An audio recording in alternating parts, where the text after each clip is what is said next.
전국민 부자 만들기 프로젝트 반갑습니다. 황성수입니다. 오늘은 섬유의복 산업에 대한 탐방 속보를 전해드리고자 합니다. 소비 심리에 영향을 받는 대표적인 섹터인데요. 최근 매크로 환경으로 불확실성이 있지만 선별해서 볼 필요가 있어 보입니다. 어떤 점들에 주목해야 되는지 관련한 내용을 살펴보도록 하겠습니다. 우리나라는 수출형 개방 경제의 구조의 특징상 수출 경기에 따라 국내 소비 심리가 크게 영향을 받는데요. 2020년 4분기 코로나 상황에서도 수출 경기가 크게 회복되면서 소비 심리는 동반 회복 양상을 보였습니다. 하지만 국내 소비 심리는 원래 수출 성장률이 크게 둔화되면서 동반 하락하고 있습니다. 최근 고물가 고금리 기조가 지속되면서 실질 구매력이 감소했고요. 가격의 부채 부담이 가중되면서 소비 심리가 위축되고 있습니다. 연초 이후에 리오픈에 대한 기대감으로 크게 증가했던 소비가 둔화되면서 의류업종의 주가도 이를 선반영하면서 섹터 전반에 주가 조정이 있었습니다. 소비주에 대한 매력이 약해질 수 있는 상황에서 섬유의복 업종도 자유롭지는 않아 보이는데요. 국내의 내수와 해외 지역별 매출 비중이 높은 업체별로 주요 포인트를 살펴보겠습니다. 먼저 국내 내수 패션 브랜드 업체들은 둔화되는 수요에 대응하기 위해서 뷰티와 라이프스타일까지 사업 영역과 카테고리 확장을 하고 있고요. 탑라인 성장성을 강화하고 있습니다.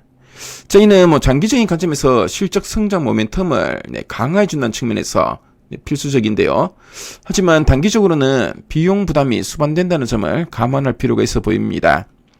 내년 상반기에는 역기조 효과로 실적 베이스가 높아진다는 점도 부담스러운데요.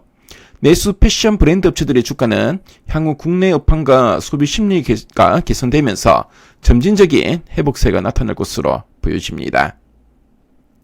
한편 해외 비중이 높은 브랜드 업체들을 살펴보면 중국 현지에서는 올 2분기 주요 도시 위주로 강력한 봉쇄 조치가 해제되었습니다. 3분기까지 국소적인 락다운이 지속되고 있지만 방역 강도 자체는 상반기보다 완화되었고요. 이런 기조는 내년까지 이어질 것으로 예상됩니다.